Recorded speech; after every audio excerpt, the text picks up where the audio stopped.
Përshëndetje të nderuar shikues të emisionit Arkivi. Gjurmët e para të banimit në territorin e Prishtinës datojnë që nga periudha neolitit rreth 6000 vjet më parë, ndërsa hulumtimet arkeologjike në Matiqan, Graçanis, Tjertoria, Ulpian dëshmojnë se jeta në këto territore nuk është ndërprer asnjëherë deri sot.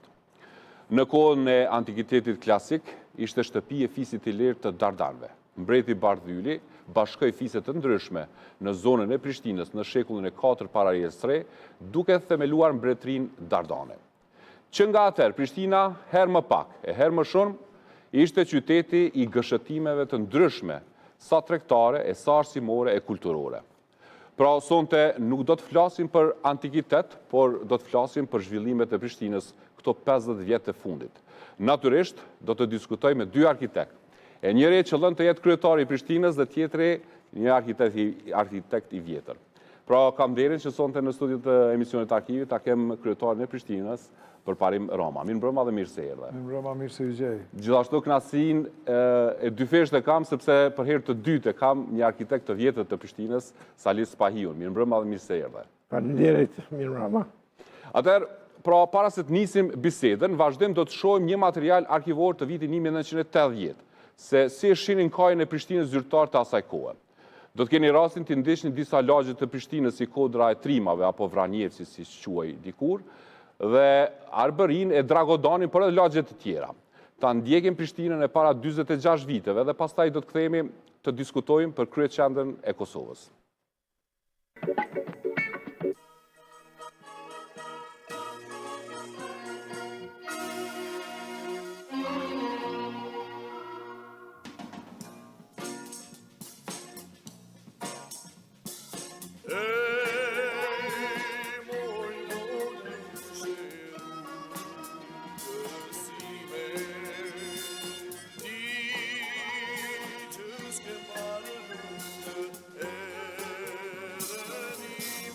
Sot Prishtina shëron, hey, hey, hey, në histori ajo, hey, hey, hey, në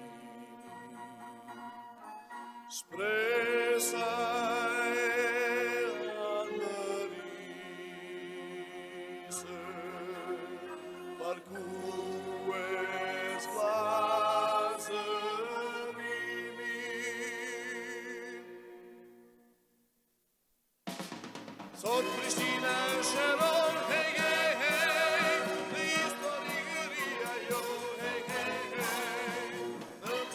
e saj e person, sa malli të gaton.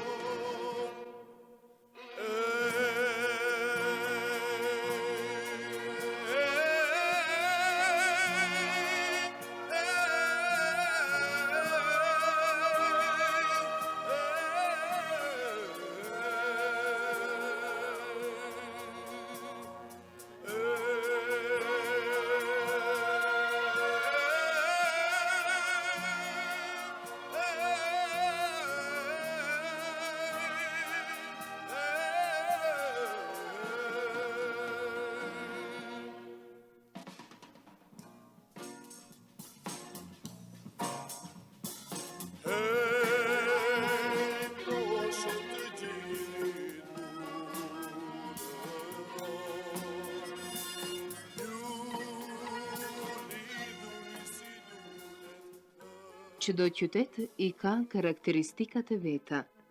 Qytetet e mëdha zhvillohen në shumë anë dhe drejtime. Një zhvillim të hovshëm dhe dinamik ka përjetuar sidomos Prishtina në element shoqëror, ekonomik dhe hapësinor. Prishtina, siç dihet, është qendër administrative, ekonomike dhe kulturore krahinës son. Është qytet universitar, qytet i të rinjve dhe punëtorëve, qytet hero.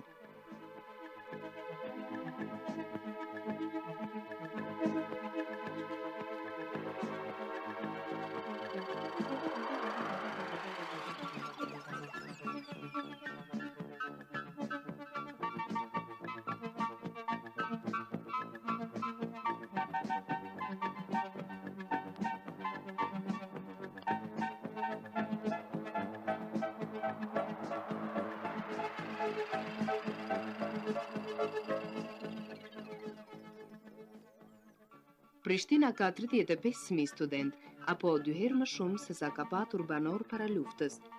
52.000 punëtor të inkuadruar, 10.000 banesa konfore në sektorin shoqëror. Lista e të mbërrimeve është e madhe. Në këtë emision nuk kem ndërmend të flasim mbi të gjitha, por vetëm për disa paralele të Prishtinës, me akcent të veçantë në zhvillimin e pjesëve periferike të qytetit për Vranjevcin, sepse ky zhvillim i kryeqendrës sonë nuk është përcjell sa duhet, me vendimet e planit të zhvillimit hapësinor, të cilat kanë zëvendësuar planin e përgjithshëm urbanistik. Prishtina është një prej qyteteve të Jugosllavisë, cili në kohën e pas luftës ka përjetuar një zhvillim më të burshëm ekonomik, shoqëror dhe urbanistik. Padyshim se nëse abstrahojmë Shkupin, Prishtina në këtë periudhë prej shlirimit të tek Ndena ka përjetuar një zgjerim në çdo pikpamje, e veçmas në rritjen e saj në pikpamje demografike.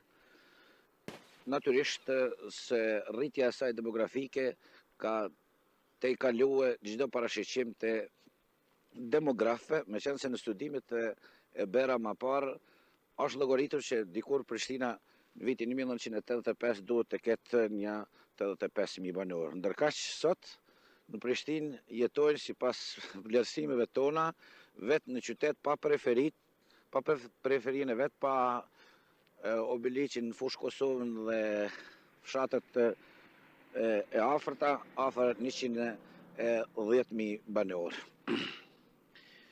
Një zhvillim kaq i hovshëm i Prishtinës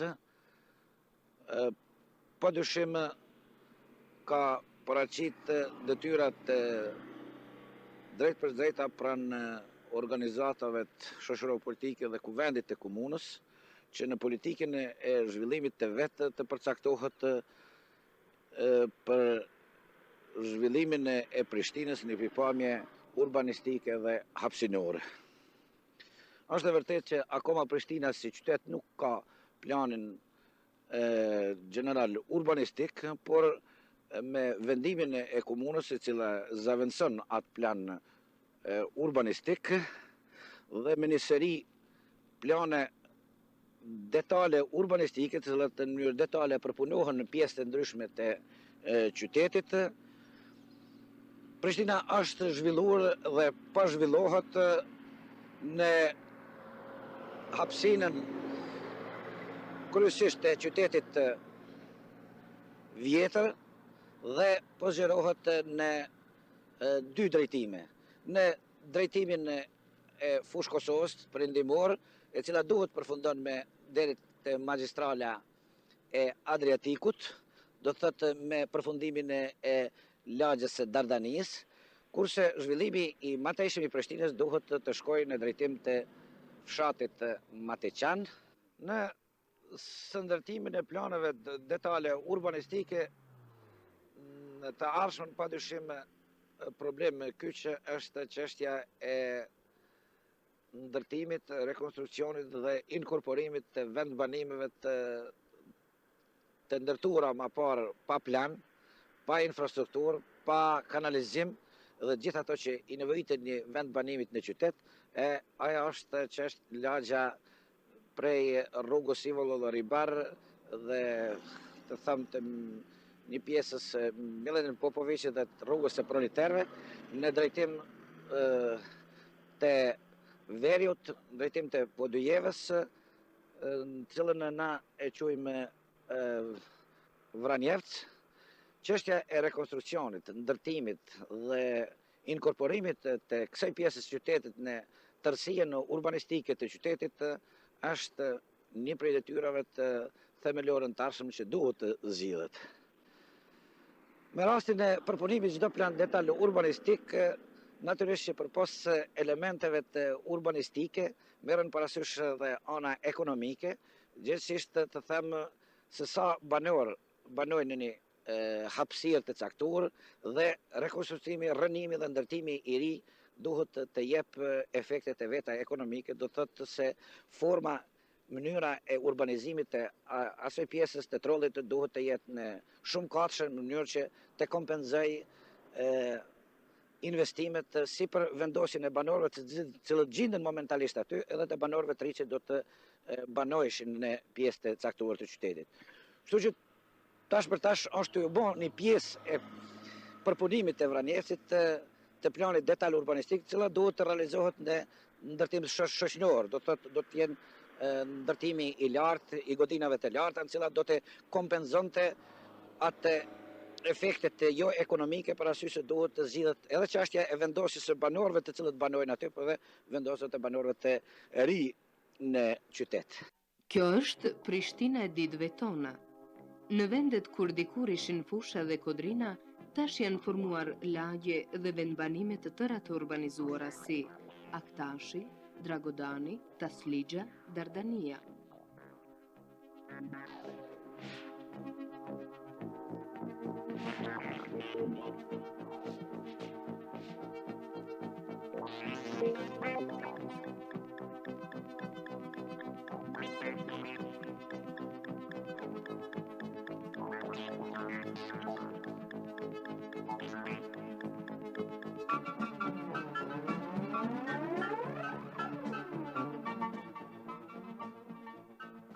Të përmendim edhe këtë, se vetëm gjatë 2 deri 3 viteve të fundit në qendër të qytetit u ndërtuan pallati i Shtypit, shtëpia e rinisë Borre Ramizi, hoteli i ri, halla e sporteve e të tjera. Prishtina po ndërtohet dhe zgjerohet me të madhe. Qyteti i ngjan një punishtheje.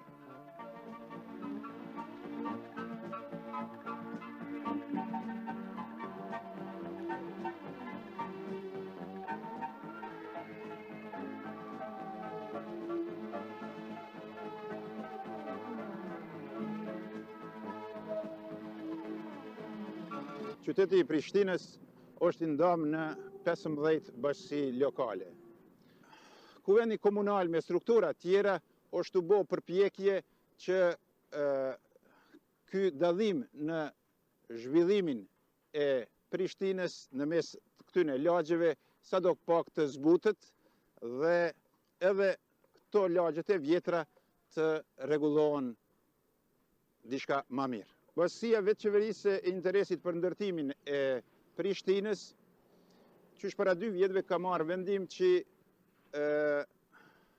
me kontributin e qytetarëve të ndërton infrastrukturën e tyne lagjeve më pak të zhvilluara.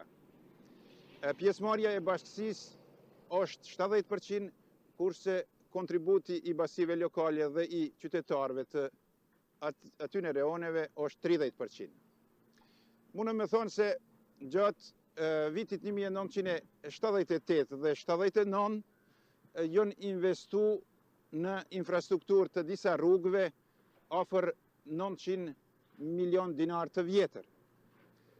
Në këtë vit është zhvillu një aktivitet edhe më i madh, kështu që bashkësia e 7 lokale, bashkësia e 12 lokale dhe bashkësia e 15 lokale janë të punu në mbledhjen e vetë kontributit për rregullimin e rrugëve, kanalizimit edhe nevojave tjera në ato lagje. Tash për tash, planifikohet se mrena këtij vjetit në ato lagje do të investohen rreth 1 miliard e 2 apo 300 milion dinar të vjetër. Me këto aksione, me siguri, ky dallimi i madh që është në mes të lagjeve të urbanizume mirë dhe lagjeve të vjetra ka dalë fillon e zbutet. Migrimi i popullsisë fshat qytet ka qenë dhe është i dukshëm, sidomos në Vranjevcin e sotëm. Shumë kush ka dëshirë të jetojë në qytet të madh, por dikush edhe për nevojë që të ketë kulm mbi krye, të shkollojë fëmijët dhe të inkuadrohet. Kështu Vranjevci është ndërtuar pa një plan të caktuar. Problemet janë të shumta, por edhe nevojat e banorëve të këtij lokaliteti janë të mëdha. Kjo periferi e qytetit është bën pjesë në bashkësinë e 12 lokale e cila në gjiun e vetë ka mase 11.000 banor, por edhe problemet dhe nevojat e qytetarëve në jetën e përditshme të kësaj periferie janë të shumta, të cilat vetë qytetarët me vetë kontributin e tyne, me iniciativën e tyne, me angazhimin e tyne deri në momentin e fundit ka qenë në nivel të duhur, kanë bashkëpunuar me gjitha organizatat politiko-shoqërore, njëherët edhe kanë punuar që të zgjedhin problemet e tyne jetike. Kur të flasim për ato të cilat më shumë t'i preokupojnë këtë pjesë të qytetit janë si për shembull deri më tani kemi pas skamjen e ujit që ka mungue, mirë po tash me iniciativen dhe me angazhimin e gjitha strukturave politiko-shoqërore në nivel komunal, kjo çështje është zbut dhe tani e tutje sipas konsultimeve të cilat i kemi bërë nuk do të ketë pengesë, por do të zgjidhet ky problem është zgjedh, sidomos tash kemi pas një pengesë të vogël në pjesën kodrinore të kësaj bashkie, vetëm kjo ka qenë për arsyena teknike, ndërsa ujit nuk është në pyetje që nuk do të kemi tash e tutje. Përveç tyne kemi edhe një kërkesë, një kërkesë të qytetarëve, e cila duhet të përgjigjet mase 11.000 banorëve të cilët janë në këtë pjesë të qytetit. Mandej kemi edhe disa probleme tjera të cilat kemi qerdhet e fëmijëve të cilat janë në rend të dytë, ku në këtë periferi nuk kemi asnjë. Mandej kemi edhe një kërkesë të madhe, cila është mungesë e madhe për ndërtimin e një domi, një shtëpie të kulturës, e cila kishte me pas sallën, masandej kishte me pas edhe lokalet përcjellse për bashkinë lokale dhe për strukturat politiko-shoqërore dhe njëherët për aktivitetet e lira të cilat janë të punuar dhe janë të zhvilluara në këtë bashkësi në nivel të lartë. Unë jam i ardhur prej Bajgure, nuk Bajgura thirremi. Edhe këtu në Prishtinë jam marrë ka 37 vjet. Kom rënuar në Gjemajli Beshu Lic, këtu kanë ara fush krejt u kanë. Në rrugën nalt ves ka pas shtëpia heq, që ka vjet që ne qitujmë dalare kom pas, e kom punu e qitu, kom milë qito farpem, shtëpia ti kom qitu. Me tona senet mirë jemi, vetëm shkollën e kem këtu, 2800 zonës janë këtu. Të nga ka arë puna mirë, vetëm që këvar proni nga bëndom. Që sajde vjen këvar proni ka një herë, bëndom dhe këtherin gjyst atje shkon poshtë, pra të shkon e mujtë në që këpru dhe tash kanalizimi shkollë, se kështyne farë mu pastruë, sa është si qilua si në kryet shehrit. Edhe besa mu pastruë këj ven, pasha zotin, edhe shehri qyteti pastruhet. E qito kësha pas me thonë me konë në mujtën e me në rejse, na kënena i kemë maru që ashtu shpijat arave, që është kemi mujtë e diku. I ka pazonë edhe heqmeti këtu, i ka pasit qëto shpijat e borazva, petë rej shkolle këtu qëtu. E që ka që ta shurrit shiku shku veç, se di valla me mija sa shpijan këtu. Shkolla fillore Zenel Hajdini në Prishtinë, si vetmi institucion arsimor në bashkësi lokale të 12, lunë rolin e vetë dhe zbaton detyrat e parashtruara me program të hartuar. Nataliteti i madh në këtë trevë, si dhe migrimi i popullsisë në përvend të lirë në këtë pjesë, bëri që dita me ditë numri i nxënësve të shtohet. Kështu që tani në këtë shkollë vijojnë mësimet 2800 nxënës të vendosur në 79 paralele. Vlen të theksohet se me rastin e themelimit të kësaj shkolle, ishim të obliguar që të përfshijmë nxënësit në shkollë dhe ndoshta shpesh herë edhe të marrë masa ligjore. Ndërsa sot përfshirja e nxënësve bëhet 100% dhe interesimi i nxënësve dhe i prindve është që nxënësit e tyre mos të mbetet asnjë pa u përfshi në shkollë. Kjo rritje e nxënësve bëri që ky lokal që ekziston këtu mos të mund të përfshi të gjithë nxënësit, kështu që ishim të detyruar të gjitha ato lokale të shkollës si ndihmëse të shndrojmë edhe në mësojtore. Fjala vjen sallën e arsimtarëve, bibliotekën e shkollës, mandej në kabinetet, por megjithatë prap jemi të detyruar që të punojmë në 4 turne. Shoqëria Gjerë, organet kom pas parasysh një gjatë të tillë, prandaj kanë para pa mjete për ndërtimin e një shkolle në këtë bashkësi, fjala vjen atë në rrugën Xhemali Bishi. Padyshim se në kuadër të planifikimit të përgjithshëm të zhvillimit të përgjithshëm të Prishtinës, një prej komponentave të themelore të këtij zhvillimit është dhe aspekti, segmenti i zhvillimit hapësinor dhe urbanistik të qytetit. Edhe përpos rezultateve të arritura deri tani, në të cilën Prishtina sot ka mbi 40 kilometra rrugë moderne në pjesën të urbanizuar dhe të kryer të qytetit, në të cilën janë të inkorporuara të gjitha format e infrastrukturës, duke filluar prej nxjerrjes qendrore deri te telefonat. Prap problem kyç në zhvillimin urbanistik të qytetit paraqet çështja e urbanizimit të mëtejshëm dhe të ndërtimit të qytetit në bazë të planeve të detale urbanistike. Në këtë drejtim, padyshim se një prej vështirësive të kryesore paraqitet dhe çështja e rujtjes së trollit në kuadër të trollit ndërtimor të qytetit, i cili duhet të shkon të ndërtohet në bazë të një planit të caktuar, do të thotë në pjesët ku është e parapar ndërtimi shoqëror, ose të them ndërtimi i vendbanimeve në etazha të larta, në kate të larta, që ka mundësi që qytetarët aty të zgjidhin në çështjen e banimit edhe në pronësinë e etazhe.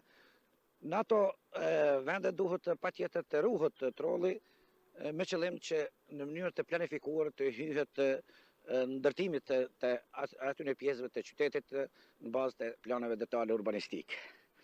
Përpos saj, në bazë të konfigurimit të terenit të urbanistike në pjesë të ndryshme të qytetit është parapar mundësia e rekonstruksionit, si dhe të ndërtimit të vendbanimeve individuale, siç kemi çështjen me aktashin, me Dragodanin, dhe një pjesë tjetër do të jetë në drejtim të tokbashkjes dhe lidhshmëri me vendbanimin tjetër në Matiqan.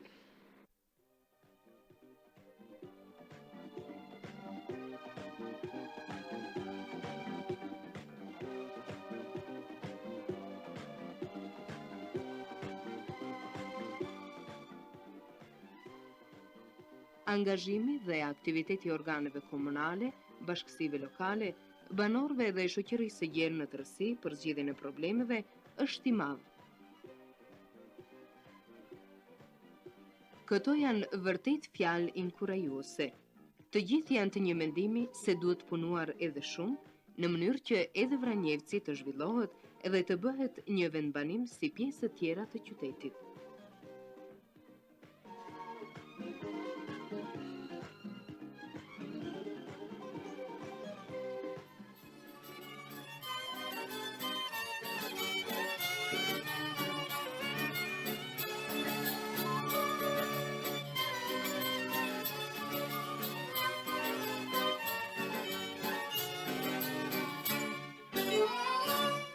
Gërmada e rënime, larturit e heroike, në rafshanët e Kosovës, moj Prishtina jonë kreshtike. Hej, hej, hej, hej, zogë qytet e rokë, ti latin e ke kuror, narmërit primrish marsho, hapi krate tu djelor, zogë qytet e ro, ti latin e ke kuror, narmërit primrish marsho, hapi krate tu djelor.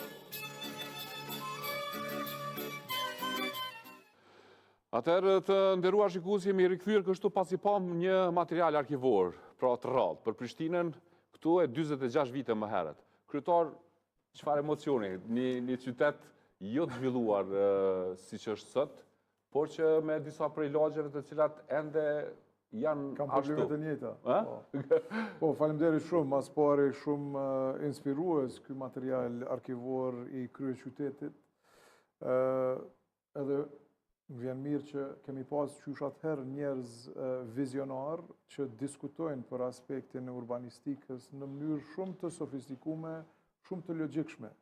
Edhe mendoj qysh kanë hecë 50 vjet, edhe kemi problemet e njëjta të ngjashme ose ndoshta edhe më të mëdha, sidomos në lagje si Vranjevci, për shembull, si Vranjevci. Po është një bazë e mirë, po them, një arkiv, një material fantastik që na tregon që transformimet nuk janë të lehta dhe duhet një vizion i mirëfillt, i analizuar thelbësisht dhe me kuptu problematikën në thelb për me marrë pasaj intervenimet të cilat edhe zgjedhin probleme për kryeqytetin.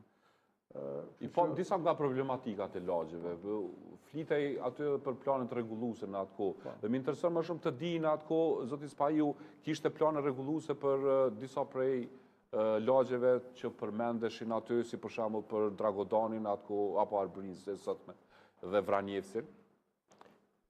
Para se të filloj për lagje, për planë rregulluese lagje të tjera, dëshiroj ta citoj profesorin në ndjerë Bashkim Femiun, arkitekt, i cili thonte hapësina është jetë, jeta është hapësirë.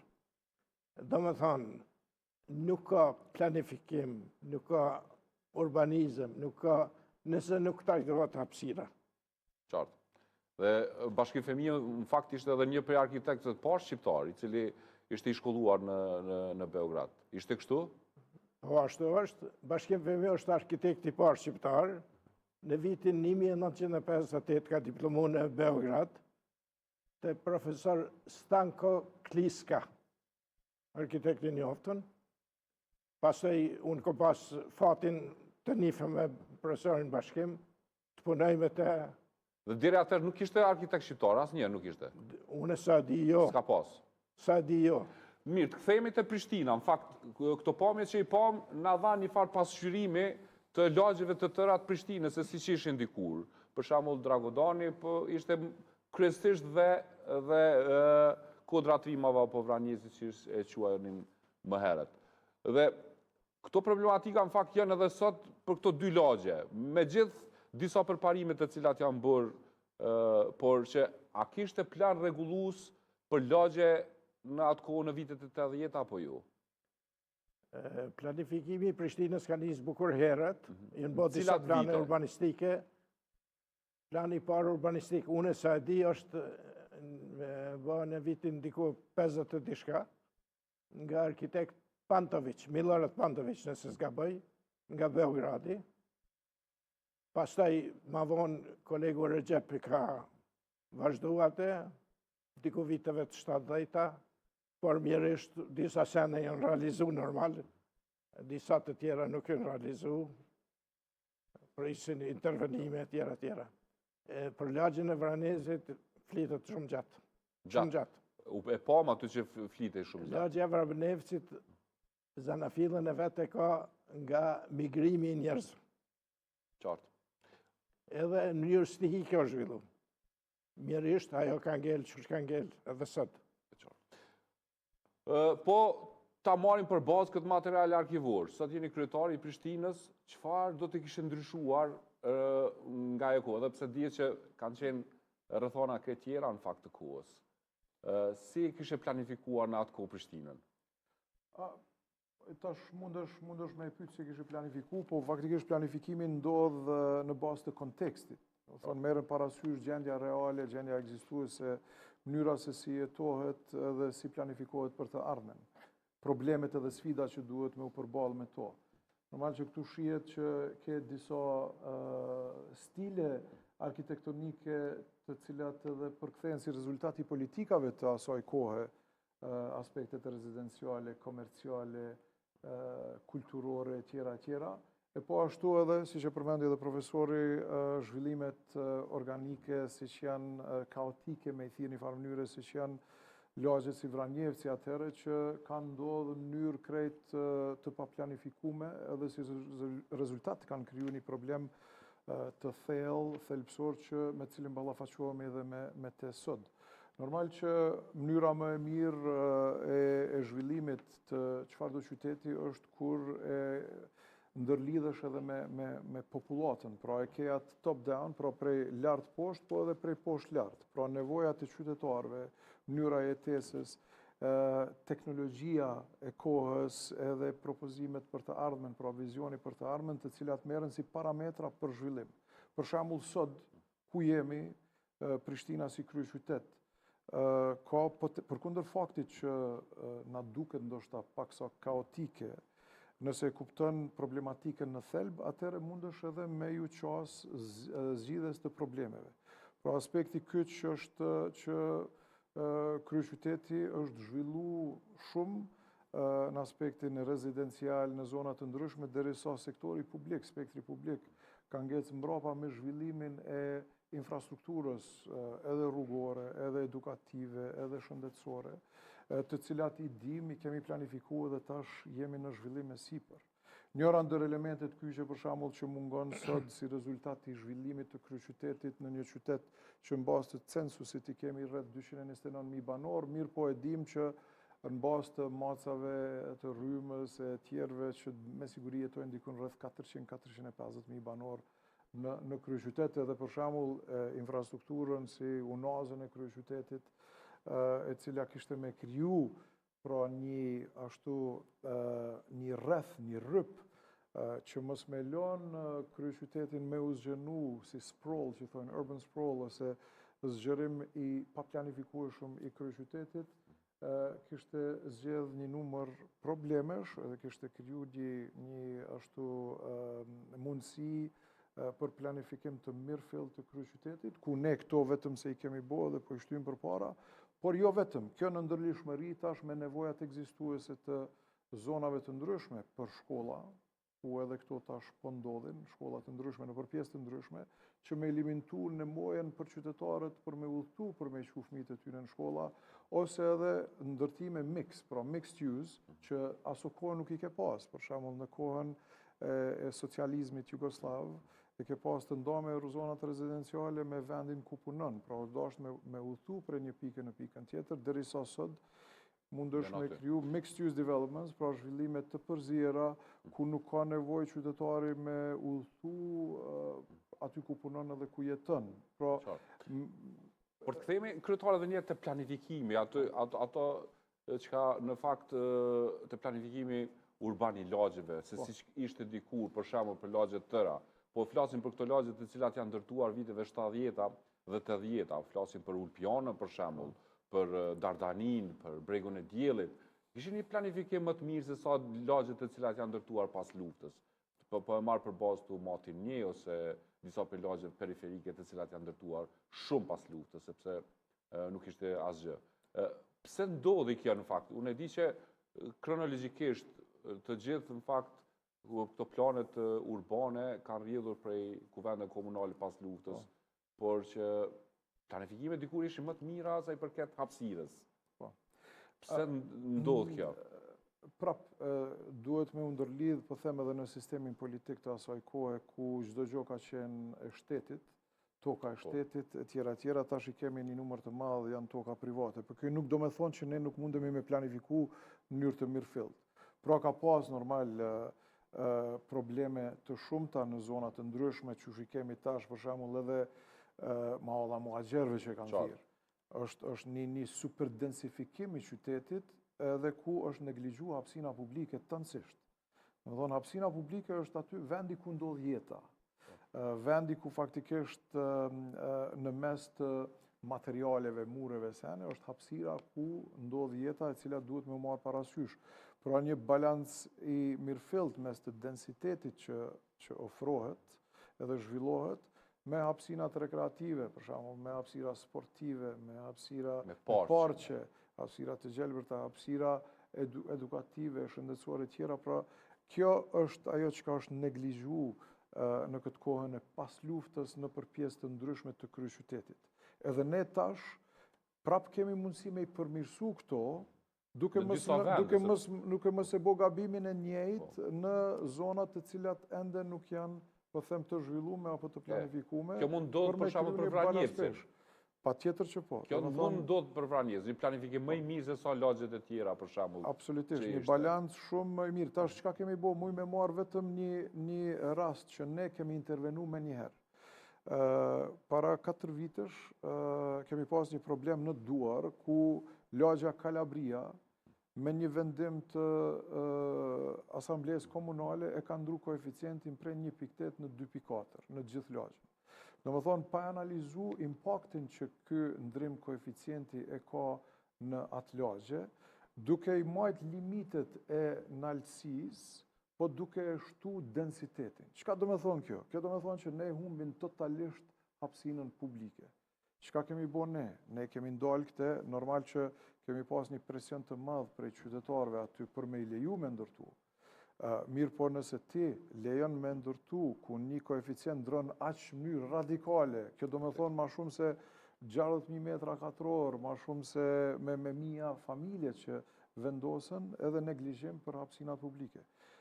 Tash aty ka pas investime, ti nuk mund është tash për shembull me e reduktu sepse është marrë një vendim. Ne kemi hek limitin në nalësi, më thonë që me zvoglu shputën, me ngrit, me majt atë koeficient që e ka votu asambleja, po me ngrit hapësinën publike. Pra me ngrit vendin ku mundemi me vendos parqe, hapësira të gjelbërta, hapësira rekreative për fëmijë, tonë hapësira sportive, tjera. Pra është dashtë kontekstin me I marë parametrat, problemet edhe me I transformu ato probleme në një gjë pozitive.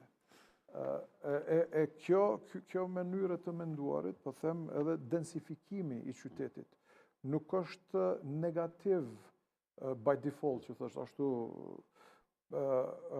po over-densification, nëse e mbi bojmë të tepërt, atëre kryot problem.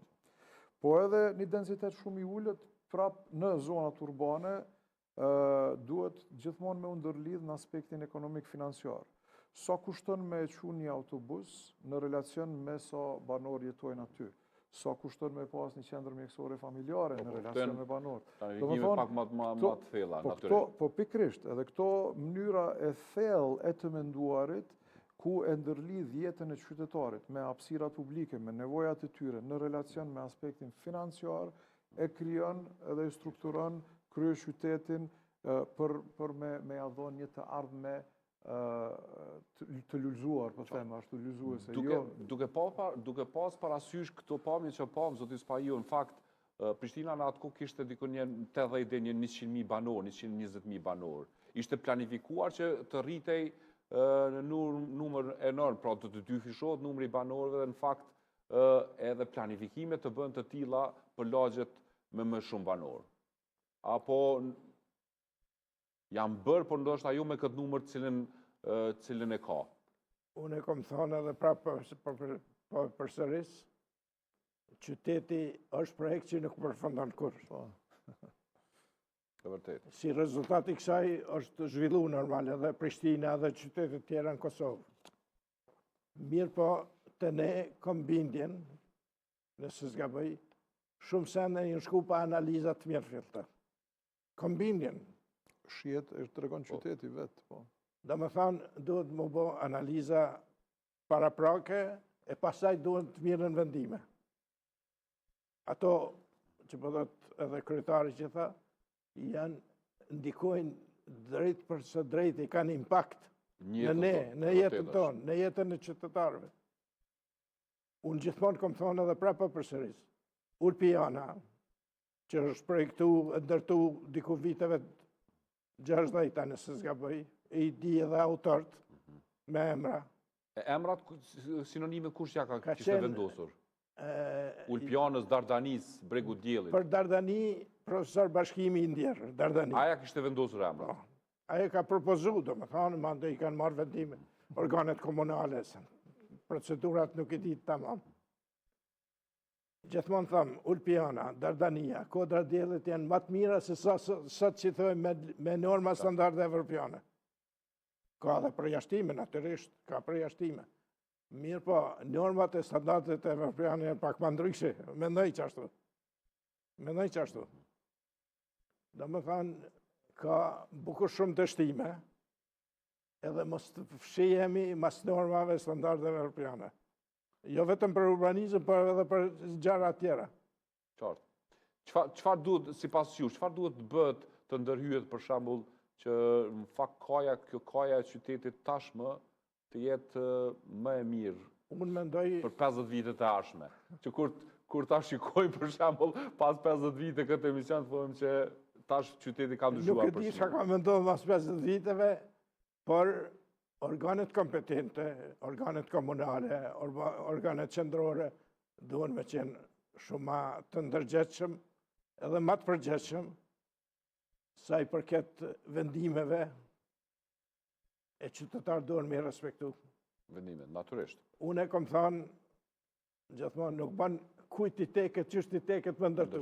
Dhe vërtet. Pse ka u borrin e vet aty. Qartë. Do më thënë, ekzistojnë rregulla dhe në punën tonë. Të shkojmë kështu kryetar lagje për lagje. Nisim prej qendrës, në fakt më intereson të di ky plani për qytetin e vjetër. Keni pas një ide interesante që keni proklamuar edhe në gjatë fushata dhe kështu e kam pa.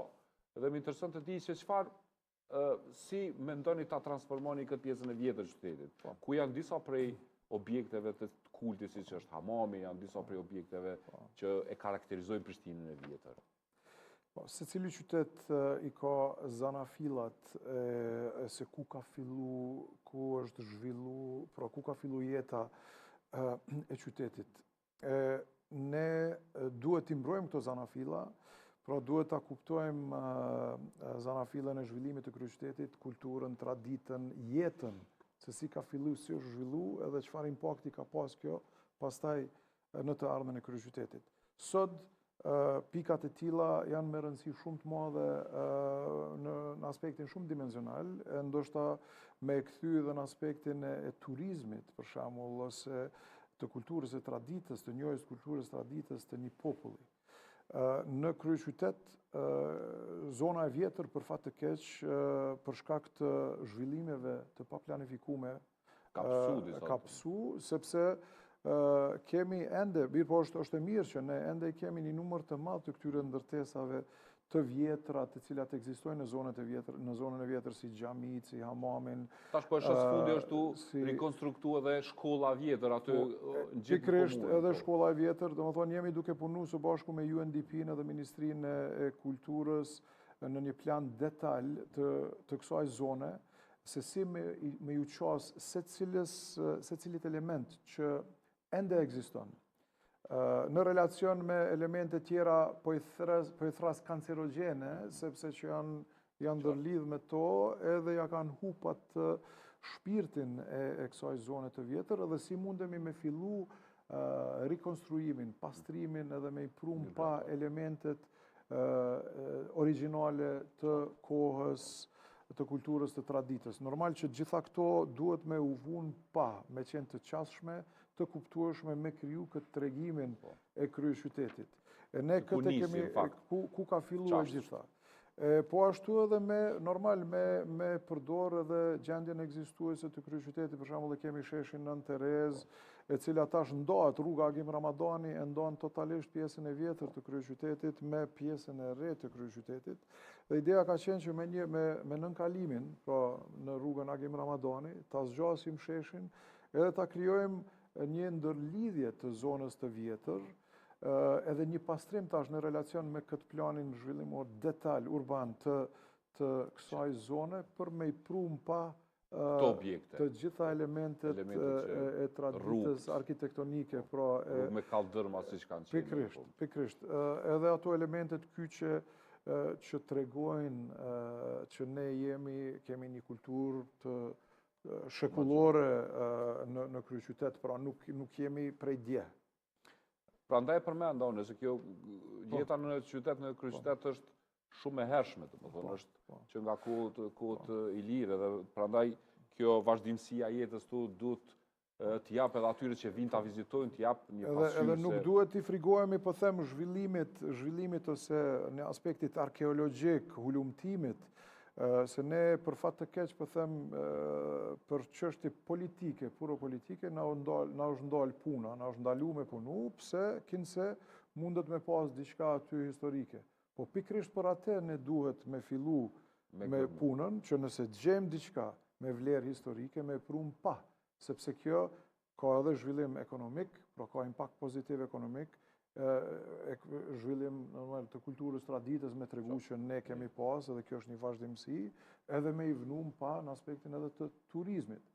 Pra është një qasje që duhet me shty përpara ne si shoqëri, pra jo me u ballafaqu me çështje kështu të kota puro politike, përfitime, blokada e sabotazhe. Se qytetin duhet ta konsiderojmë të gjithë tonin. Joni është, atë nuk e marrë me vetja asun, as asnjëri prej nesh, pra si shoqëri duhet t'i shtyjmë këto procese përpara.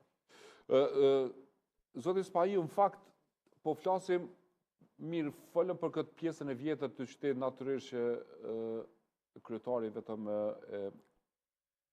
e bërë atë përshkrimin se si parashikohet të bëhet, por me gjitha të lagjet periferike, në fakt si që ishte, po i kthejmë edhe njëherë videos ekzistuese që ekziston këtu, lagjet periferike si Vranjevsi, në fakt, do duhet ta kishin një plan ma të rrept që si që i përmendit ti Ulpianë dhe Dardani, në fakt ta kemi një model ndoshta me hapësira më të mëdha të gjelbërta, me ndërtesa më të bukura, dhe të bëhet në fakt një prej lagjeve model në Prishtinë.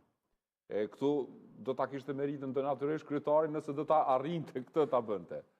Nëse mundem me u ndërlidh, më fal profesor, se ne faktikisht e kemi tash planin e rigjenerimit, e kemi të gatshëm për Vranjevsin.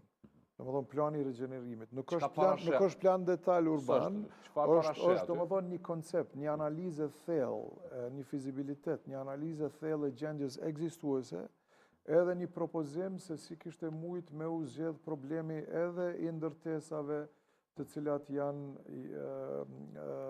të jashtëligjshme apo pa posedim të këtyre dokumentave ligjore për qytetarët që jetojnë. Edhe kjo faktikisht, kjo i shkon dom edhe atyne, edhe komunës. Pse se dikush që e ka një ndërtesë, po nuk i ka dokumentat që pronëson atë ndërtesë, po jeton aty që 40 vite, 50 vite, ajo de facto është e tij, është e tyne. Edhe pse prona për shembull është e komunës, edhe ata e kanë uzurpu që 30-40 vjet. Plani i rigjenerimit i merr parasysh gjitha këto probleme, edhe zonat të cilat i ka në pronësi sot kryeqyteti, edhe propozon zhvillime me sektorin privat në bashkëpunim, pra pa përdor fondet të kryeqytetit, po me sektorin privat, ashtu siç ndodhin tash edhe në zonat ku sektori privat punon vetë në mënyrë të pamvarur. Mundet një partneritet mes sektorit publik dhe privat, ku ne dhojmë tokën, sektori privat zhvillon, por një 30% ose i kthehet kryeqytetit, ku në bazë të cilës ne ju ofrojmë këtyne pronarve të shtëpive që janë pa leje, me u zhvendos aty afër, po me marrë me leje edhe me fillu edhe proces të demolimit si mjet të rigjenerimit urban të arkitekturës që nuk ka vlerë, sepse, domethënë... Këto janë të mundshme, por planifikimi a mund bëhet më i mirë se sa lagjet tjera. Po, gjithsesi. Se kjo është është mundësia. Kjo projekti, plani i rigjenerues, që faktikisht kemi pasur edhe diskutimin publik, nuk di prof a ke po ajo është një fizibilitet i thellë, që ai në ndërlishmëri tash, edhe me planin zhvillues të kryeqytetit, planin zhvillimor komunal, po edhe me një të ardhme ku ne tash sugjerojmë për shembull që mbas të planit rigjenerues, me marrë sektorin privat për hapësira më të mëdha, me propozu, pra me pa edhe kësi competitions, me pas konkurse që shtyhen për një zhvillim të mirëfillt urban, që ka një balancë, pra është sikur një muzikë, një simfoni që ka sens, është e mirë për jetën, shëndetin, edhe të ardhmen e qytetarëve aty në zonat që jetojnë. Po më falë, profesor. Kjo që tha kryetari pa dyshim duhet të bëhet sa më shpejt. Dhe është e mundshme në fakt, sepse është... Unë besoj që po.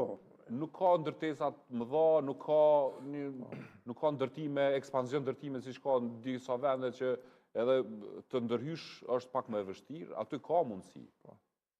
Vranjevci është ndërtu në mënyrë stehike, ju tregova. Mirë po tash është momenti që duhet organet kompetente të këtë rast komuna që është edhe kryetari, duhet me bëti diçka në lidhje me atë. Duhet me i përmirësu kushtet të jetës para të njerëz. Normal. Qartë. Se për te flitet shumë gjatë flitës. Po, Arbëria apo Dragodani, pjesa mbi është e planifikuar të jetë ashtu me ndërtesat ulta.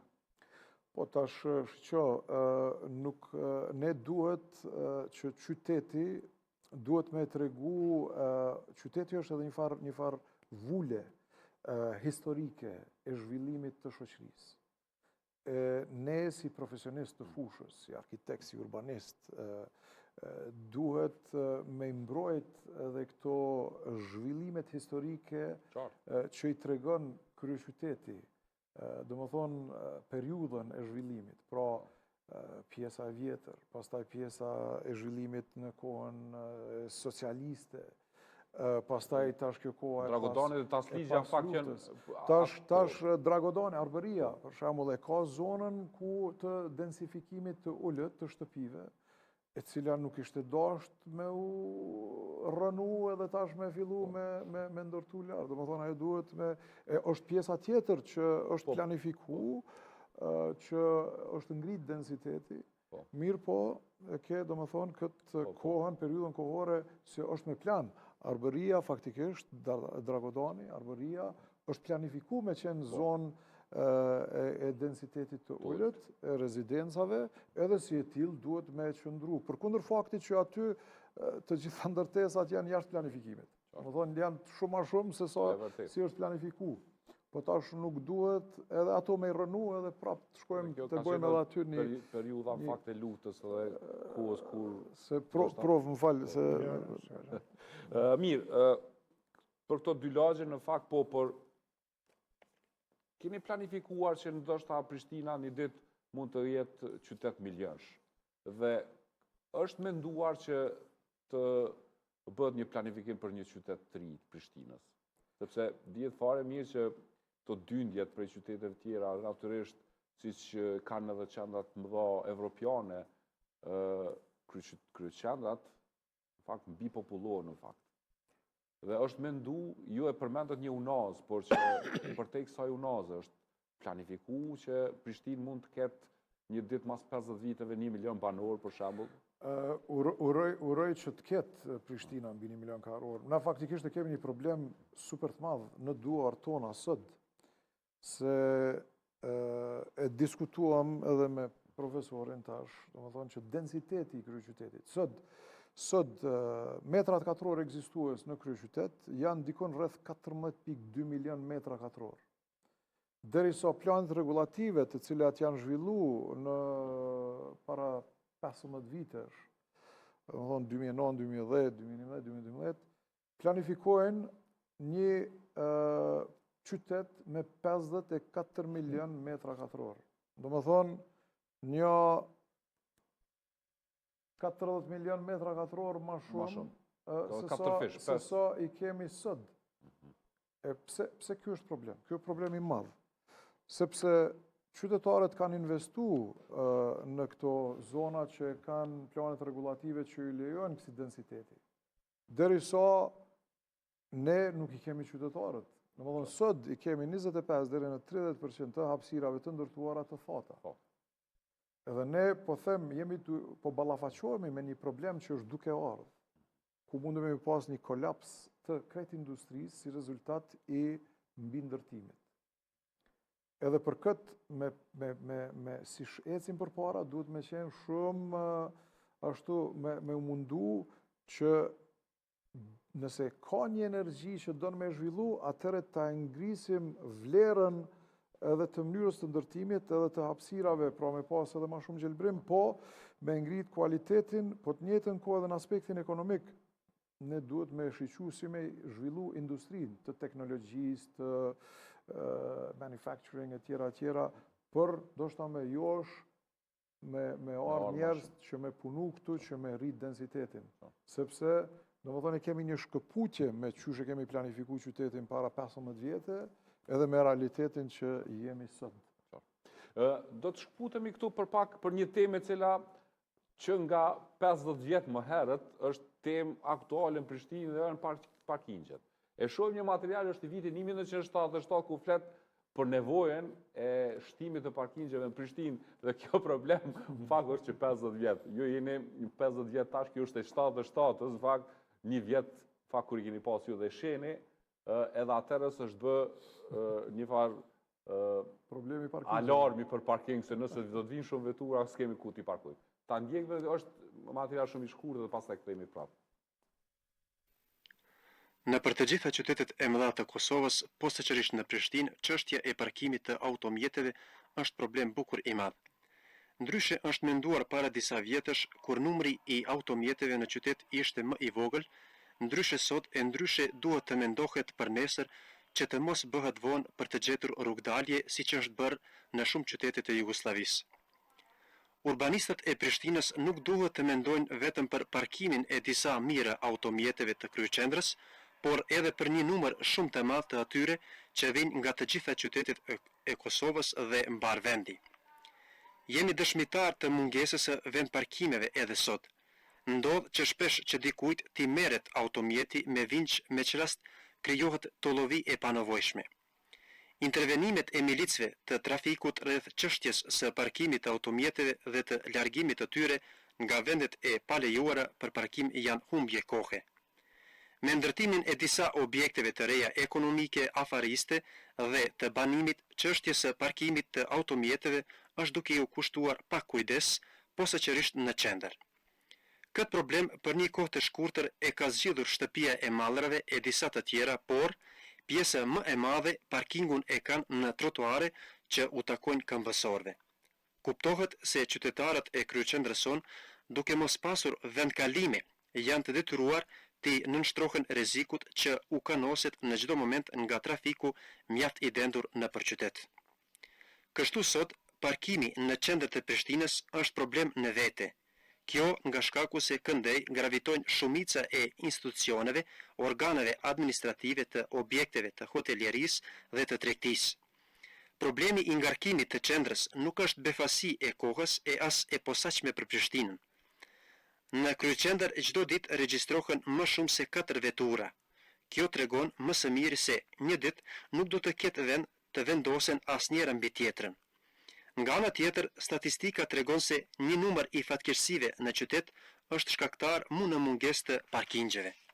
Prandaj, është koha e fundit që kësaj çështje t'i kushtohet kujdes më i madh në mënyrë që të gjendet zgjedhja afatgjate e jo sot për nesër. 50 vjetë ma vonë është koha fundit, para 50 vjetë për punën e parkingut, dhe natyrisht kjo problematike ka përcjell Prishtinën në ndër vite dhe ndër dekada, dhe sot ende ballafaqohemi me problematikën e njëjtë. Çfarë është menduar kryetar për këto lagje të cilat për një mend kanë probleme të mëdha për parkingun? Kjo tregon normal që nuk është problemi kyç nuk është me gjetë parkingje në qendër të kryeqytetit. Problemi kyç është me pas transport urban adekuat në kryeqytet. Pra investimet tona si kryeqytet duhet me qenë me promovu këmsorin të parin. Pra këmsori duhet të jetë i pari. Trafikun urban edhe ndërlidhja e zonave në gjitha pjesë të kryeqytetit, me pas një alternativë të komunikimit, të mobilitetit faktikisht. Kemi drejtë, sepse ndonë se në këto kohë nuk ka pasur trafik urban zhvilluar. Ka pas, por jo të as zhvilluar. Pikërisht. Do me thonë fokusi është të këmsorit, të hapësina publike, të shlirimi i hapësirës publike, pikërisht prej makinave, edhe alternativat e mobilitetit, e komunikimit e lëvizjes, po në ndërlidhshmëri, po them gjithsesi edhe me zhvillimet e zonave tjera tash që ne e kemi ndalu rrepsisht.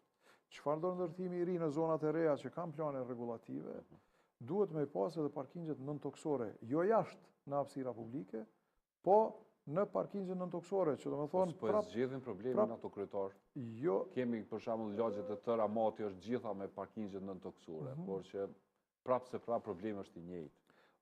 Është gjoba, imponimi faktikisht i taksës, i tarifës të parkingut, sepse, po them, nëse ne nuk krijojmë sistem strukturor, të cilin faktikisht tash jemi duke bo edhe po bëhet edhe po e shohim impaktin, unë e kam përmend, ne kemi transformu trafikun urban. Tash prej trafikut urban jemi në trip, trafiku i ri i Prishtinës, ku e kemi ndërlidh sektorin privat dhe sektorin publik në një. Pra e ke një bilet tërditore, ose mund është me marrë javore, apo mujore, apo vjetore.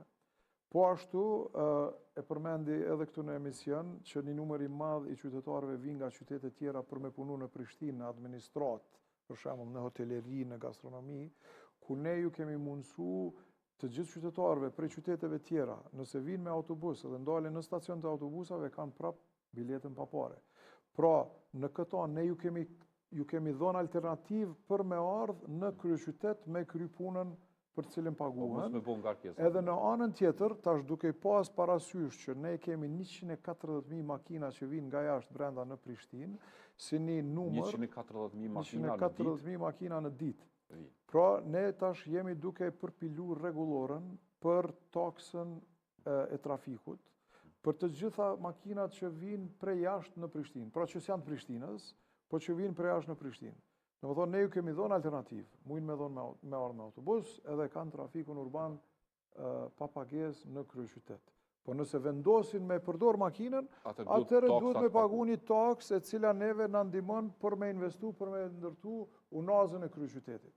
Unazën e kryeqytetit. Unaza e mrenshme tash po përfundon, po edhe unaza jashtme, që edhe mrenshmja pra i ka 6 pika të parkingjeve nëntoksore, edhe jashtmja do t'i ketë pikat e parkingjeve të lidhura me trim, masanej, trim, që ka është transporti i ri metropolitan, ku jemi duke punu tash edhe me komunat për rreth, që me zgjëru ofertën e transportit urban edhe në për komunat tjera. Pra si metod e mobilitetit, mos me qenë primare makina, me qenë aty, po me pas transportin urban si sekundare. Sepse kjo normal, makina e dim që është zhvillu është në një shekullin 19-20, po tash në shekullin 21, kemi edhe metoda tjera të transportit që ne duhet... Qandra tjera kanë të reguluar edhe me trena nëntoksore? Trena nëntoksore, tash i kemi edhe këto bicikletat elektrike, trotinetat, edhe e dim që me hecë në kom në zonat urbane të densifikuara, për shembull qendra e Prishtinës, brenda unazës të brendshme.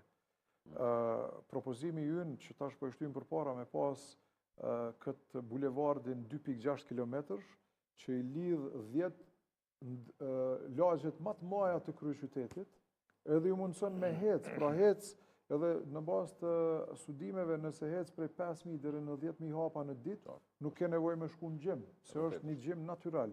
Pra edhe të mban shëndetshëm, edhe ma shoqërues sepse takohesh me njerëz, edhe ajri është më i pastërt, si rezultati ma pak më makinave. Ne jemi ma Dembela, kryetar se sa Londinez. Në fakt, mundohemi dhe në kafe me shku me vetur, me tyme, edhe aty me vetur. Besom që të njëjtë jemi. Vetëm ligjet e bën njerin. Ligje e bën njerin edhe e ndron sjelljen, i bën më të përgjegjshëm, po edhe gjitha këto nuk janë kundër qytetarëve, janë për të mirën e tyne, sepse në hapësira publike, ku qytetarët njën vetën të sigurt, e marrin fëmijën edhe nuk e ke për shembull atë auspujën fytyrë të djalit atë qikës, që ta është kundër shëndetit të tyre, po ke hapësira të gjelbërta, rekreative, pra është për të mirën e të gjithë neve, të ndërlidhuna me një transport urban. Edhe normali ke edhe makinën, nëse duhet me dalë prej këtu me shku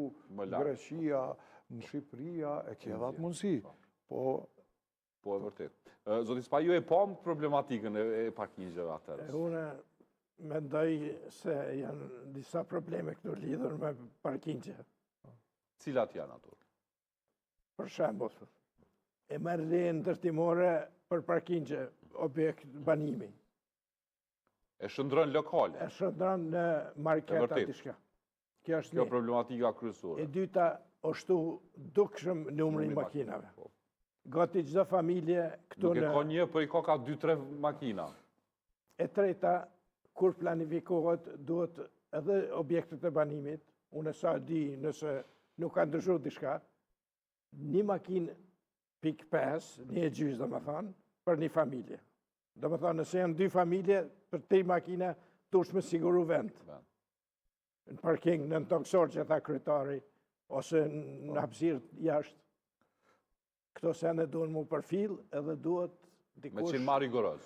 Dikush me ndjek këto edhe me i përcjell. Unë e di rastin, shkurt, e di rastin e merë leje ndërtimore që thash për parking në objekt, e shëndron lokal afarist. Ato duhet gjobat aty. Do më thonë, organi që shën lejen, në këtë rast komuna, duhet me i përcjell, apo realizon si mas lejes. E vërtet. Da më thonë, janë disa halka. Veç me ju konfirmu, profesor, është, do më thonë, prej viti 2021, regjistrimi i makinave në kryeqytet ka qenë 56.000 makina në vitin 2021, dërisa në vitin 2025 janë përmi 78.000 makina. Do më thonë, vetëm në kryeqytet. Të regjistruar vetëm në kryeqytet. E plus 140.000 që vinë për jashtë. Këto të regjistruar vetëm në kryeqytet, hynë edhe këto qana që janë me zeronish edhe... Jo, vetëm Prishtinës. Zeronish i Prishtinës. është rrit dukshëm. Për mi, më thonë, 35% rritje prej para 4 vitesh. Edhe kjo është një trend në ngritje. Për këtë arsye po them që ne, jo me ju mundësu, qendra, në për gjitha qytetet të cilat kanë mëri me e zgjedh problemin. Edhe që shkojnë në qendër të kryeqytetit, ne duhet me reduktu edhe mundësin për parkingje. Apo do në me jetu në qendër, po, qërë hecën kom, ose hypi autobusit, se s'ke nevoj për kërë. Ose i ke këto tash edhe me ndo, nuk e ke 1.5 në qendër. E ke për shembull në zonën e 2 1.5, ose në zonën e 3, ma jashtë nashta i ki edhe për 2 kere, sepse jeton larg mundësisë për trafik urban. Ku i ki mundësinë për trafik urban, për me ecën kohën, për me mrite, me ble ushqim... E keni fjallën për 1.5 kilometër? Jo, 1.5 makina për një banes. Do më thonë, duhet që në qendër, që për shembull Londra i ka zonat e qendrës, 0. Faktikisht nuk ta e pas lehen për parking. Nëse ti e në qendër, nuk ke të drejt parkingu, po rezident ti hecë në komë. Nëse shkon në zonën jashtë, 1.5, 2, sa ma largë mundësis për komunikim në transport urban, ta e mundësin, sepse nuk ta ka siguru transportin urban, po ta e mundësin për një vetur. Po nëse e ke të siguru me transportin urban, atëre nuk e ke mundësin. Nëse ti donë me u parkohu, po ka me të kushtu 2.000 euro në vetë. Po kuptën? Nëse ke atë luks, po dënë me majtë, po dënë edhe në qendër, edhe me pas kërën, paguje. Se ajo pages masën e shkon për me zhvillu transportin urban. Do më thonë për me ofru mundësi shtesë. Ta shojmë, në fakt, është bërë një kronikë se si është transformuar, jenë transformuar pak sa lagjet dhe shojmë pak disa prej pamjeve, ta ndjekim dhe pastaj do këthejmë pjesën e fundit e ta përbyllim emisionin. Ta shojmë, është një historie e shkurtër, në fakt.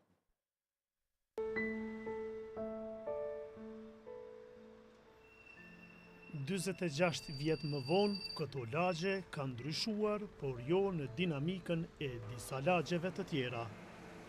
Kodra e trimave, apo siç e kanë quajtur Vranjevci, është njëra nga këto lagje që investimet ishin më të pakta. Nuk ka qenë vetë një anësh. Vetë një anësh ka qenë, nuk ka qenë, ta shtu gjënu o hidis, por nuk ka edhe bashkë mirë infrastruktura. Që kjo duhet me konë 2 metra, të kanë harë. Nuk është mo që shukun ajo. Nuk është asë këjshit, si janë mo që shukun për para. Njoni tjetërin i kemi në gjëfë për para tonë, tash nuk e në gjekë kërkëm. Me trotuar atër s'ka pasë, se vënë pak u qelë, unë e moj men qatë jo konë vodave të cejve që shkajke gjadave për të poshtë. Po qatë i botë? A ljujtë e thapi shumë largë botë.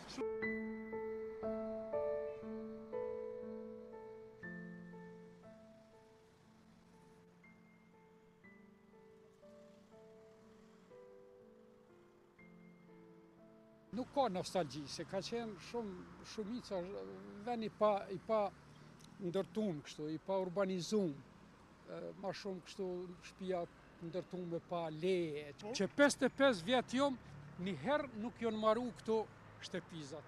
Qendra lonën si qytetar dorës dytë. Jo, po flasë, se qeja koka.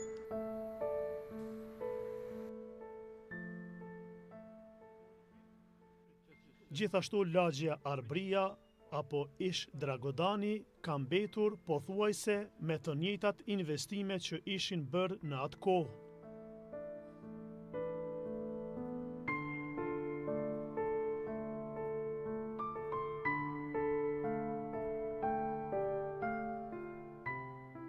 Megjithse pjesa e poshtme ku dikur ishte kodrin, tash ajo është mbushur me ndërtime të larta.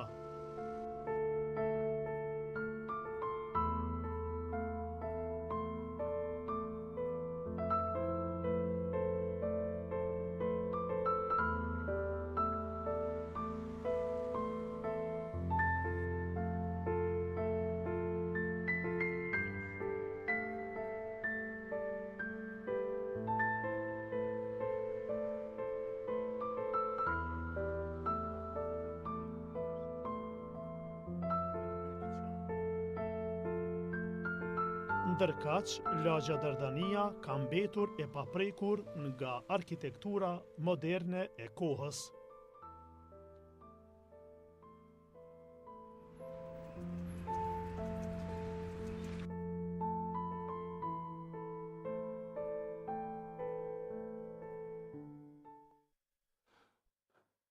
E pa më zotis pa ju se qëfar transformimi paksa, me disa pame, por disa prej lagje ishin ashtu si ishin dikur, natyrisht me disa ndryshime të vogla.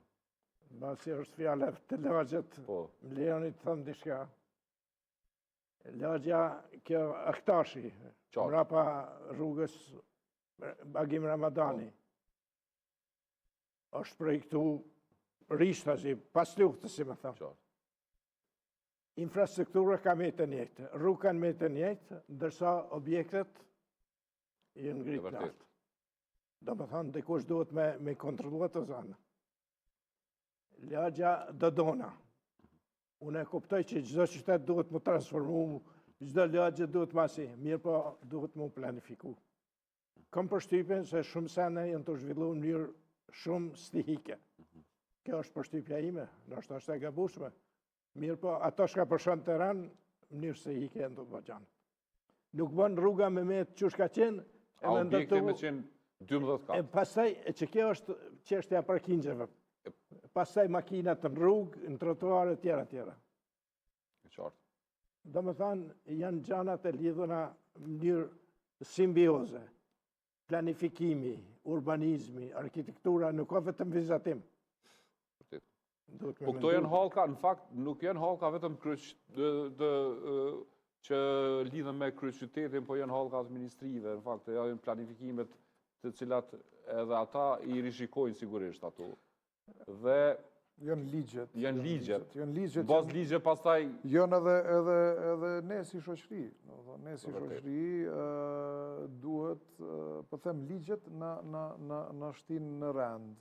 Sepse nëse ne nuk i kemi ligjet të cilat ja ndalojnë transformimin në një hapësine prej, për shembull, një garazhe në toksore në një kësi magazin për një kësi supermarket, atëre normal që ajo e ka impaktin negativ. Nëse ti mundësën njerëzve me u parku në rrugë, mos me shku me u parku aty ku e ka parkingun në toksor, ta nxenë normal një vendet, dy vendet. Për atë po them, prioriteti duhet me qenë qytetari.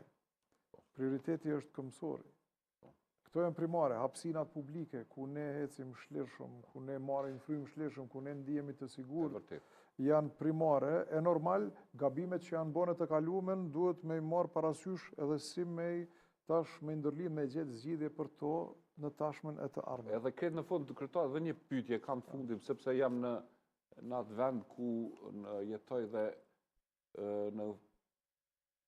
të fakultetit teknik aty poshtë ishte një park i mirë që e shfrytëzonin gjithë lagja Matini. Çfarë ka filluar të ndërtohet aty? Është diçka planifikuar poshtë apo... Jo, po flet të fakulteti teknik është kjo... Poshtë. Po tek rruga që shkon tek Matini. Po është Universiteti i Prishtinës, aty është Universiteti i Shkencave Natyrore, që është në përfundim e Zipër. A nuk ka mundur të lihet ashtu si park ajo, sepse ka shfrytzuar shumë? Ajo ka mund, po ka qenë e planifikuar paraprakisht, po them. Ajo nuk ka qenë diçka që e kemi marrë tash në dorë. Çka kemi bërë ne, për shembull në ato, në zonat që kemi intervenu ne, që përmenda Kalabrin, për shembull, si një hapësinë. Dhe ne kemi lënë tash një hapësinë 12 hektarëshe atje, 12 hektarëshe parkun Bardha, që kemi thirrë, e cila është një hapësinë super e madhe publike për të mirën e gjithë qytetarëve atje. Të bëhet një park i madh. Edhe kemi bë, park i madh, që është domethënë është privat. Po ne kemi dhënë një koeficient 1.25 o adiune, që transferohet për rreth, ku ngritet densiteti për rreth, po jo aty. Pra mos me pas gjithka vetëm ndërtesa, me pas një koreografi të mirëfillt, një planifikim të mirëfillt të balancimit mes hapësirave publike dhe ndërtimeve. Po ashtu edhe në këto, për shembull në Lakrishte, e kemi zonën që thirrin Meneteni i Prishtinës. Domethënë një overdensifikim, një densifikim të mërshëm, ku i kemi pa ndërtesat pa hapësira publike. Tash e njëjta është planifikuar këtyne herë, më thonë para 10-15 vitesh, edhe në Lakrishte, ku i kemi tash edhe aty ndërtesat ekzistuese mes ndërtesës Bugaxhinit edhe Menetenit kënej. Shkolla Gjevdedota? Shkolla Gjevdedota? Përmi shkolla. Po, shkolla Gjevdedota është aty, pikërisht. Te shkolla, ku është shkolla Gjevdedota, ajo pjesë ku tash e kemi momentin e fundit me bo një plan tjetër regulativ që krijon një hapësinë publike në mes për të mirën edhe të këtij gabimit këtu edhe të këtij gabimit këtu. Apo kupton? Domethënë duhet tash me shfrytzu potencialin për me hek limitin në naltësi që me zgjënu hapësinën publike për me përmirësu probleme që është bo edhe në këtë pikë edhe në këtë pikë. Edhe ne kemi bo për shembull tash edhe me hapësinat publike ku e ndërlidhim Arberin me qendër.